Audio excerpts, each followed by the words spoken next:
কালকে জুয়াহাটি ক্রীড়াঙ্গনে যে নারকীয় ঘটনা ঘটে গেল সেটা আমরা সবাই প্রত্যক্ষ করেছি এবং আমরা দেখেছি যে কিভাবে জুয়াহাটি ক্রীড়াঙ্গনকে ধ্বংসস্তূপে পরিণত করে আছে কিছু উন্মুক্ত দর্শক। এবং এই ঘটনার জন্য প্রকৃত দায়ী কারা? আমরা বিভিন্ন সোশ্যাল মিডিয়া থেকে শুরু করে আমাদের পাড়ার যারা খেলা দেখতে গিয়েছে তাদের সঙ্গে আলোচনা করে এবং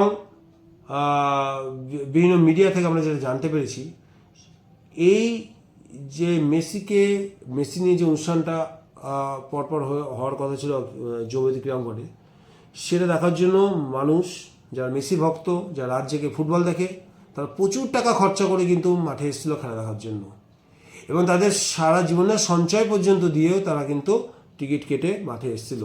এবং এটাও শোনা যাচ্ছে অনেকে তার মাসের পুরো মায়নাটা, পুরো স্যালারিটা ওই টিকিটের পেছনে লাগিয়ে দিয়েছে। অনেক ছাত্র ছাত্রী থেকে শুরু করে প্রচুর লোক এসেছিল মেসিকে শুধু চোখে দেখা একবার দেখবে।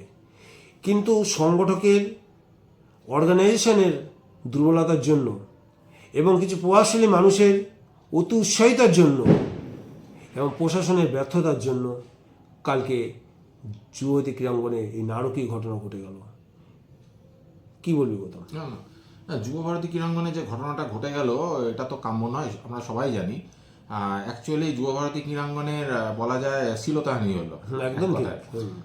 এবং তুই যেটা বললি যে অনেকে সারা জীবনের সঞ্চয়, তারপরে কেউ কলেজের সেমিস্টার ফিস ইত্যাদি, কেউ মাসের স্যালারি, এগুলো দিয়ে এত আশা নিয়ে এসছে, তারা যদি এসে মেসিকে ভালোভাবে দেখতে না পায়, এত টাকা খরচা, অনেকে রাতে হোটেলেও ছিল, আগের দিন এসে হোটেলে ছিল, বাইরে থেকে যারা এসছে, আউট অফ বেঙ্গল থেকে যারা এসছে, বা শিলিগুড়ি বাঁকুড়া থেকে যারা এসছে, দূর দূরান্ত থেকে এসছে, কারণ এরকম সুযোগ তো বারবার পাওয়া যায় না। না তো এটা কি বলবো, মেসি মানে হচ্ছে ফুটবলের ভগবান। অবশ্যই ভগবান দর্শন করার জন্য সবাই ভগবানকে সামনে থেকে দেখবে, অনেক আশা নিয়ে এসছে, আর এসে যদি এই সমস্ত, তাকে তো দেখতেই পাচ্ছে না, উল্টে কিছু প্রভাবশালী ব্যক্তি যারা মেসিকে ঘিরে রেখেছে, মেসি হাত নাড়লে তারাও হাত নাড়ছে, মেসির হাইট এমনি একটু শর্ট, বোঝা যাচ্ছে না কে হাত নাড়ছে, তো ইত্যাদি যে ঘটনাগুলো ঘটেছে, পাশে সিকিউরিটি, মেসির যে পরিস্থিতি তৈরি হয়েছিল, সিকিউরিটি মেসিকে ঘিরে রাখতে বাধ্য হয়েছে, ফলে মেসিকে তো দেখাই যাচ্ছে না, অত দূর থেকে তো মেসিকে দেখতে পাবে না। তো এই কারণে ক্ষোভটা হওয়া অত্যন্ত স্বাভাবিক, ক্ষোভ হওয়া স্বাভাবিক। সে আমি কালকে যাইনি স্টেডিয়ামে, আমি থাকলে হয়তো আমিও তাদের মধ্যে একজনই হতাম দর্শকদের মধ্যে। তবে স্টেডিয়ামে চেয়ার ভাঙচুর হ্যান এগুলো, বা যাওয়ার সময় কিছুই পেলাম না, হাতে টপ নিয়ে চলে যাচ্ছি, ফুলের টপ নিয়ে সাজানো গোছানো, তাহলে বাংলাদেশের সাথে আমাদের পার্থক্যটা কি? এটা মেনে নেই। আমরা কদিন আগে দেখছি হাসিনার অন্তর্বাস নিয়ে চলে যাচ্ছে, তাহলে এখন ওই নিয়ে আমরা খুব হাসাহাসি করছি বাংলাদেশের, তাহলে আমাদের এবার ওরা কি করবে? কালকে সবচেয়ে বড় কথা যে আর্থিক ক্ষতিটা হলো, এটা হয়তো পূরণ করা যাবে, সে যেভাবেই হোক, রাজ্য সরকারের হেল্পে বা যা হোক, ওটা সরকারি স্টেডিয়াম। লজ্জা, কিন্তু এই যে লজ্জা, যে কালিমাটা রয়ে গেল, যতই তদন্ত হোক, কারা দোষী সেটাও বার হোক, কিন্তু যে কালিটা লেগে গেল অল ওভার ওয়ার্ল্ডে, ইন্ডিয়ার তথা সল্টলেকের মাঠের একটা স্ট্যাম্প পড়ে গেল, এই স্ট্যাম্পটা তো মুছবে না, এটা কিছুতেই সম্ভব না, এটা সম্ভব না। এবং সব থেকে ভারতীয় ফুটবলের লজ্জা, এটা ভারতীয় ফুটবলের জন্য লজ্জা। আমি যেটা বলছিলাম সেটা হচ্ছে গিয়ে সংগঠক শতদ্র, নাম বলতে বাধ্য হচ্ছি, শতদ্রের নামটা সবাই বলছে, শতদ্র দত্ত ইতিমধ্যে অ্যারেস্ট হয়েছে এবং তার 14 দিনের জেল হেফাজত হয়েছে, তার জামিন মঞ্জুর করা হয়নি। তিনি তো সবার আগে মানে দায়ী, এই ঘটনায় সবার আগে দায়ী ছিলেন। তিনি কলকাতার অ্যাকচুয়ালি পালসটা বুঝতে পারেনি, মানে দর্শকরা যদি দেখতে না পায় তাহলে যে কতটা ক্ষিপ্র হতে পারে, ভয়ঙ্কর হতে পারে, হিংস্র হতে পারে, এই আইডিয়াটা তাদের তো ছিল না। তাদের প্ল্যানে ছিল প্লাস যেটা ছিল সেটা বলছি, প্লাস প্রশাসন যে পুরোপুরি ব্যর্থ, মানে প্রশাসনও বুঝতে পারেনি যে এরকম একটা ঘটনা, যেন ম্যাচ না, কোনো হাই ভোল্টেজ ম্যাচ না, মানে টেনশন নেই, মানুষ করে মেসিকে দেখবে, সেই জায়গায় এরকম একটা ঘটনা ঘটতে পারে, পুলিশও বুঝতে পারেনি। ঠিক আছে, আমি পুলিশকে দোষ দিলাম না, মানে দোষ তো সবারই, পুলিশকে দোষ দিলাম, মানে প্রশাসনকে দোষ দিলাম, দোষ না দায়ী হিসেবে ধরলাম। আর প্রভাবশালী মানুষ যারা, তাদের দিকে কিন্তু নজরটা বেশি উঠছে, মানুষের ক্ষোভটা কিন্তু তাদের উপর বেশি, প্রশাসনের উপর যতটা, শতদ্র উপর যতটা, তার থেকে বেশি হচ্ছে প্রভাবশালী মানুষ, রাজনীতি ব্যক্তি এবং তোর ওই অভিনেত্রী, এরা তাদেরকে দেখাতে দর্শক এত টাকা খরচা করে এত পরিশ্রম করে আসেন মাঠে। এই যে গত একটা কথা বললেন না, যে সবকিছু হওয়ার পরে অতগুলো লোকের মধ্যে মেসিকে, সেটাই তারা বুঝতে পারছে না। তারপরে মেসি, সুয়ারেজ আর রড্রিগেজ, এরা যখন হাত তুলছে তখন হয়তো তিনজনের মধ্যে দিয়ে চিনতে পারতো কে রড্রিগেজ, কে মেসি, কে হচ্ছে সুয়ারেজ, তাই তো? তখন দেখা গেল যে তার সঙ্গে সঙ্গে নেতা নেত্রী থেকে শুরু করে সেলিব্রিটি থেকে শুরু করে ওখানে যারা ছিল প্রত্যেকে হাত নাড়তে শুরু করে দিল। আরও অসুবিধা গেলো, কে মেসি বুঝতে পারছে না, একই ধরনের কালার, জামার কালার প্রায় একই ধরনের, বুঝতে না পেরে এমনিও আমরা দেখেছি মাঠে যখন খেলা দেখতে সূর্যবাড়ি ক্রীড়াঙ্গন দূর থেকে বোঝা যায় না কোনটা কোন প্লেয়ার। আর জিজ্ঞেস করতে আমি তো দেখছি এটা কি ইয়ে জিজ্ঞেস করতে হয়েছে এই কি অমুক প্লেয়ার, এ কি লিস্টান ক্লাসও, হয়তো কুচকুচু কালো ব্যাপারটা দেখে আমি বুঝতে পারলাম লিস্টান ক্লাসও, এ কি দিমিত্রি, কে নামলো দিমিত্রি, মানে এতটাই দূর থেকে অস্পষ্ট দেখায়। সেখানে যদি ঘিরে থাকে তাহলে তাকে দেখবেই বা কী করে, তো দেখতে পাইনি। তারপরে কি এই ঘিরে থাকার জন্য যে পরিস্থিতিটা হলো, মেসিকে মাঠ থেকে নিয়ে যেতে হলো। কথা তো ছিল আগে যে প্ল্যানে তারা এসছে, একটা ছোট খেলা হবে, মেসি চারপাশে হুটখোলা গাড়িতে ঘুরবে, সেগুলো কিছুই হয়নি। ফলে মেসিকে কোনো রকমভাবেই তারা কাছ থেকে দেখতে পায়নি। সব আশায় এত টাকা তো বৃথা যাচ্ছে, মনের ভেতর ক্ষোভ তো জমতে জমতে জমতে জমতে একটা চূড়ান্ত সীমায় পৌঁছে গেছিল তাদের। কিন্তু মাঠের যে দশাটা হলো তার দায় কি শুধু এই তিনজনের, মানে সংগঠক, ওই যারা বলছেন যারা আছে প্রভাবশালী মানুষ যারা ঘিরে ছিল তারা তো অবশ্যই, আর প্রশাসন, শুধু এদের দায় দেবো? কিন্তু ফিজিক্যালি ঘটনা যারা ঘটালো মাঠের, আমি এখন মাঠে আসি, মাঠের ঘটনা, পুলিশ তো ভাঙেনি, নেতা নেত্রীরা তো ভাঙেনি, শত্রু তো ভাঙেনি, কিন্তু এই যে সমস্ত স্টেডিয়ামগুলোকে যা ধ্বংস করলো, আমার তো মনে হয় এরা এমনি ফুটবল দেখতে আসে না, ভারতীয় ফুটবল খেলা দেখতে আসে না, ভারতের সাথে কোনো টিমের খেলা সে খেলা দেখবে না, মোহনবাগান জীবনে খেলা দেখতে আসে বলে আমার মনে হয় না। কারণ মোহনবাগান জীবন খেলা যারা দেখে তারা অন্তত ওই চেয়ারই বসবে, তারা জানে তারা ওই চেয়ার ভাঙবে না।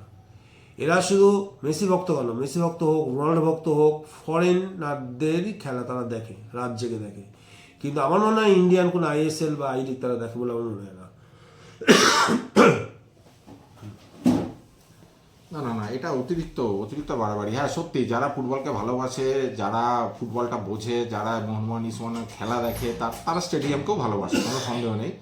তাদের মধ্যে কেউ কজন করেছে এটা একটা সন্দেহজনক ব্যাপার, কারণ তারা মন থেকে যেহেতু খেলাটা ভালোবাসে। আমার মনে হয় উটকো, যারা কোনোদিন মাঠে ঘাটে আসে না, এসছে মেসি মেসি করে এসছে, হয়তো রোনাল্ডো আসলে রোনাল্ডো রোনাল্ডো করে আসতো, তারা মনের চাহিদা অনুযায়ী রোনাল্ডো তাদের মেসি পূরণ হয়নি, যেহেতু, সেই জন্য তারা এতটা এক্সাইটেড হয়ে গেছে বলেই আমার মনে হয়।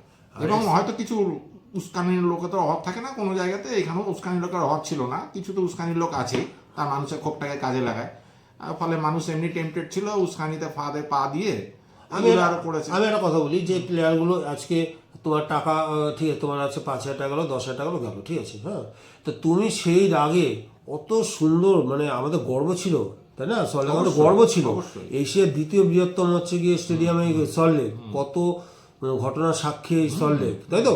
সেইখানকার চেয়ারগুলো তুমি প্রায় 75% ধ্বংস করে দিলে, একবারও বাদলো না তোমার। এই ঘটনা যদি আমার বাড়িতে হতো, তোমার বাবা যদি বা তোমার বাড়ি থেকে কোনো টাকা যদি চুরি হতো বা কেউ যদি টাকা মেরে দিত, তুমি তোমার বাড়ির টিভিটা ভেঙে দিতে, তোমার বাড়ির প্লাস্টার প্রেস ধ্বংস করে দিতে, বাড়িতে আগুন লাগিয়ে দিতে। যেহেতু অন্যের সম্পত্তি তাই তোমার করতে ভালো লাগছে, যদি নিজের হলে তুমি করতে না। এই হচ্ছে মানসিকতা।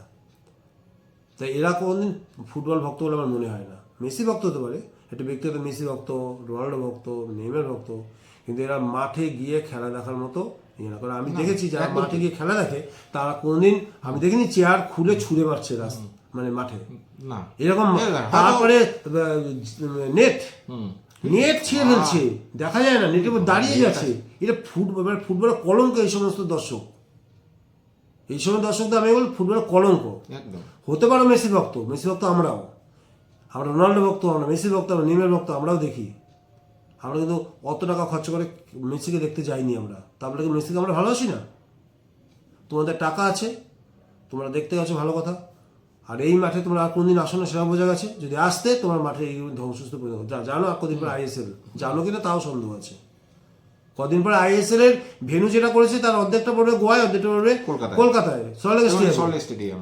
আর তার জন্য স্টেডিয়ামটাকে একটু রিনোভেশনও করা হয়েছে, যা করলে এরপরে করবে মানে এই স্টেডিয়ামটাকে আবার আগের পর্যায়ে নিয়ে আসতে কতদিন সময় লাগবে?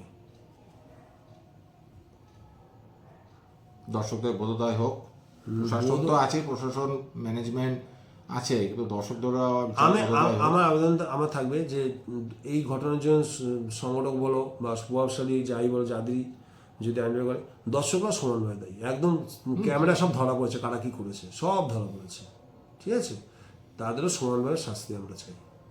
যাই হোক, মাননীয় মুখ্যমন্ত্রী একটা তদন্ত কমিটি বসিয়েছে, হাইকোর্টের প্রাক্তন বিচারপতিকে বসিয়েছে, দেখা যাক সে হলে কি হবে, বিচারে কারা দোষী নয় বেরোলো, কিন্তু যে একটা পড়ে গেল কলকাতা ফুটবলে যুব ভারতী, এটা তো কিছুতেই রক্ষা হবে না। আন্তর্জাতিক মহলে, আন্তর্জাতিক মানে সমস্ত ফুটবল রাজ্যে, ফুটবল বিশ্বে এই যে একটা কালি পড়ে গেল সল্টলেকে, এটা তো মুক্ত হবে না কোনো মতে। দায় শুধু আমি বলছি সমস্ত দায় আমরা গভর্নমেন্টের উপর দিয়ে দিই, প্রশাসনের উপর দিয়ে দিই, আমাদের কোনো দায় নেই। কি হতো এগুলো না করলে, তোমার কি ক্ষতি হতো? মানে স্টেডিয়াম এগুলো করে উপকারটা কি হলো সেটা তো মাথায় বিক্ষোভ করবে, রাস্তায় গিয়ে করো, রাস্তায় গিয়ে করো, স্টেডিয়ামের পরে কেন?